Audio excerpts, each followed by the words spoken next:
On the day of my husband's friend's wedding, when I woke up in the morning, my husband was already gone. In the afternoon, I realized a shocking truth. His suit and wedding gift money were left in his room. I searched the room and came to understand the wedding was a lie.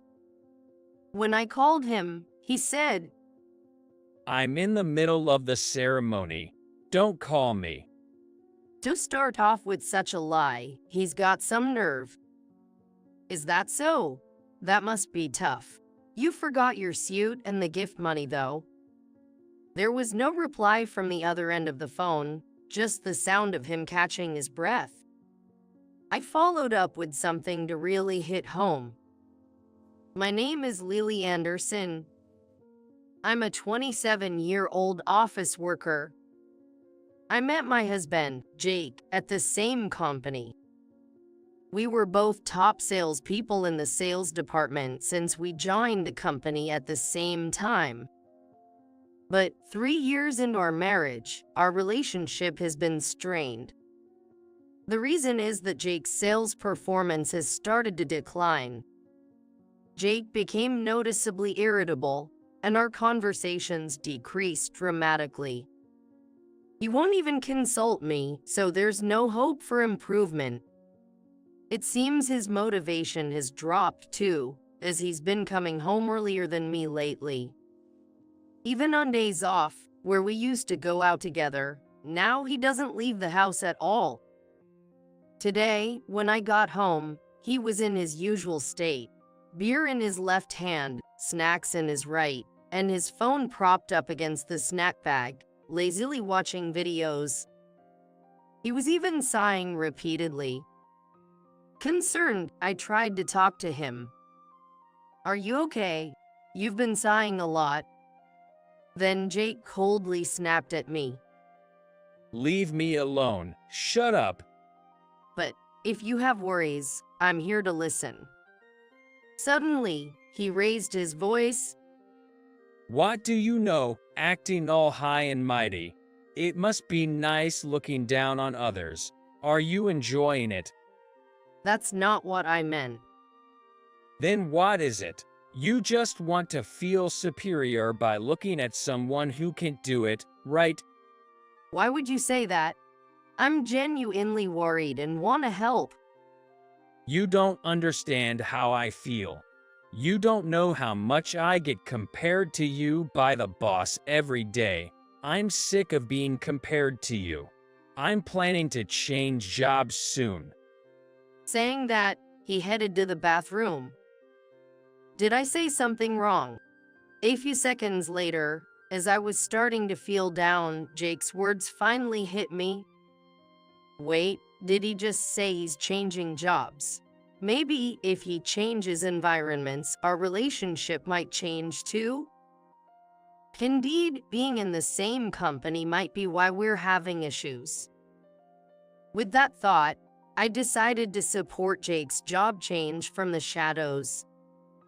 Directly supporting him might hurt his pride, so I focused on indirect support. When he was working on his resume on the computer in the living room, I quietly left the room, and when he left work early for interviews, I secretly covered for him. After about a month of this, Jake finally got a new job. Since he started working at the new company, Jake's mood improved significantly. It must have been a better fit for him at the new place. At that time, I didn't realize the real reason of his improved mood. It wasn't due to his job at all. Yet, at that time, I interpreted all his actions in a positive light and was overjoyed. One of these days off, let's go here. He suggested this to me one day. It was a fashionable high-end cafe popular among couples. That's unusual for you to want to go to a place like this. Oh huh, it came up at work recently. Thought I should check it out to keep up with the conversation. Really? I've been wanting to go too. I'm so happy. And the following weekend, as promised, we went to the cafe. The line was longer than I expected. While waiting in line, we looked at the menu excitedly. This cake looks adorable. It's only for those who reserved. Maybe we should have reserved. Yeah, the wait is long. Plus, the reserved seats are in a special area at the back, right? That area, it looks luxurious. I wonder how you make a reservation. Maybe online, but it's probably too late now. Haha. Plus, places like this are probably booked months in advance. Oh, right. I see. While having such casual conversations, we enjoyed an exquisite lunch. On the way back, Jake called out to a couple who appeared to be strangers coming from the opposite direction. Ryan. Hey, if it isn't Jake. It seemed like they were friends of Jake from his school days. They mentioned they were returning from a wedding consultation counter, preparing for their wedding. It's a shotgun wedding, so we're rushing the preparations. Really? Congratulations. Internally, I thought, a child, that would be nice. Once Jake's work settles down, maybe it's time for us to start thinking about it too. As I listened to their conversation, it was the following week. Remember meeting my friend the other day? Yes. I've been invited to their wedding. Oh, when is it? In 3 months. I see. You'll need to prepare a suit and a wedding gift then. Yeah, right. Could you handle that? Why is he dumping the preparations on me? Though I was somewhat resentful, I can't let Jake's negligence ruin the wedding. I restrained myself and made sure everything was prepared properly. Before we knew it, 3 months had passed, and it was the day of his friend's wedding. When I woke up, Jake was already gone.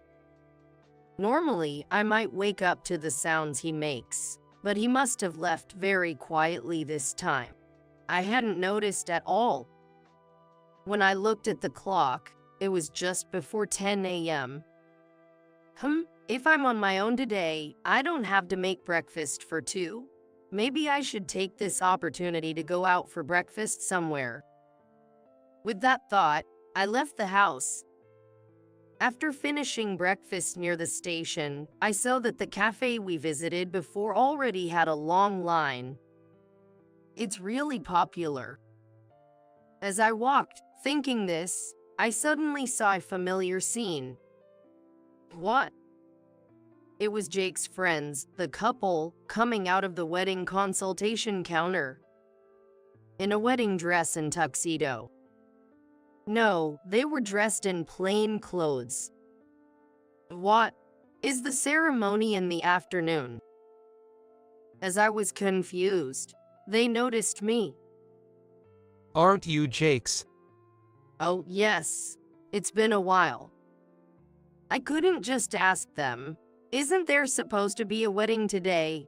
What's going on? Since we had only met once before, so I tried to ask casually, are you here for wedding preparations today? He answered with a smile. Yes, it's finally happening next week.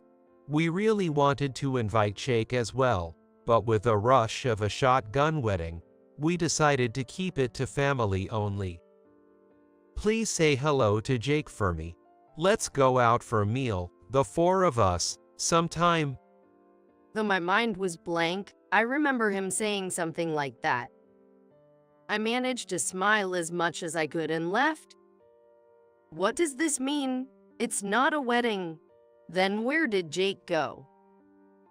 I hurried home and opened the door to Jake's room. What I saw was astonishing. The suit and wedding gift I had prepared were still there.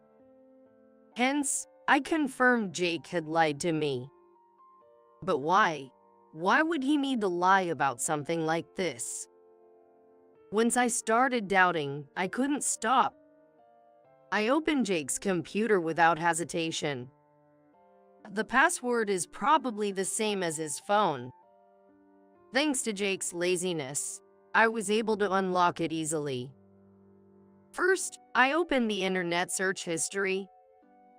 This cafe. It was the reservation page for the cafe we had passed earlier, the one we visited 3 months ago as a couple. The reservation date was for today. The reservation was for 2. It's an affair, it must be an affair. But where's the proof? Who is the woman he's with? I searched the computer thoroughly and found the icon for the messaging app. The exchanges on his phone should be recorded here. To hide it in such a hard-to-find place, it's too suspicious. Fueled by anger, I clicked on the icon forcefully. I understood everything after looking inside. Glancing at the clock, it was past noon. Look at me. I forgot to mention the most important forgotten item. Haha. I said that out loud, laughing to myself. If he confesses now, maybe I'll consider. What reaction will he have? I was so emotionally disturbed, almost frighteningly so, grinning as I picked up my phone. After several rings, just as I was about to give up, thinking he wouldn't answer, I heard the voice of the great liar. Hey, I'm in the middle of the ceremony. Don't call me. To start off with such a lie, he's got some nerve. Can he still stick to his lies now? That's what I thought before responding. Oh, is that so? That must be tough. You forgot your suit and the wedding gift, though.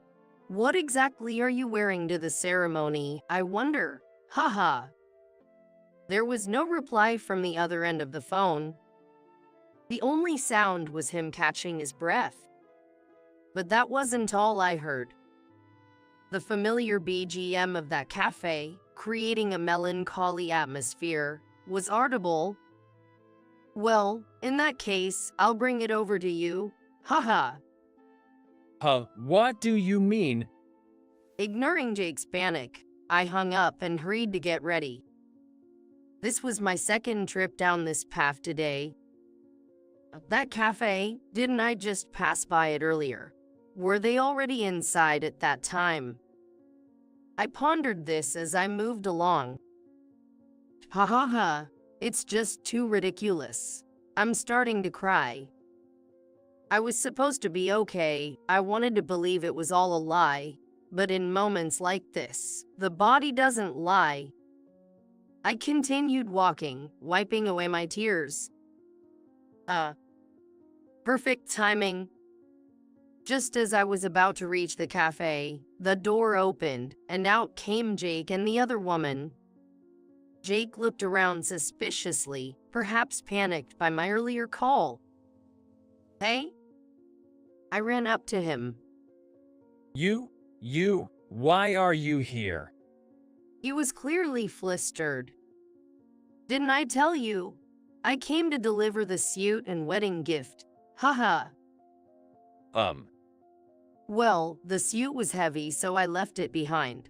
Looks like you didn't need it anyway. Haha. With that, I handed over the wedding gift envelope.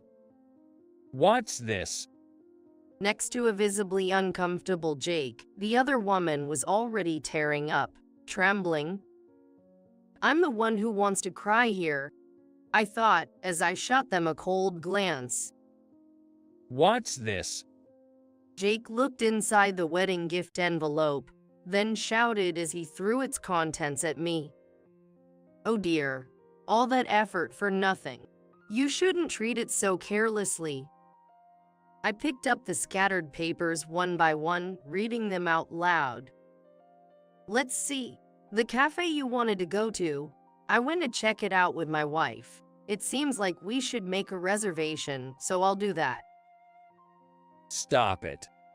I dodged Jake's hand as he reached out to me and continued. I'm so happy. Thank you, Jake. Make sure to come up with a good excuse for your wife and find some time. No problem. If I say it's a friend's wedding, she won't suspect a thing. As I read up to there, Jake grabbed the papers and tore them to shreds.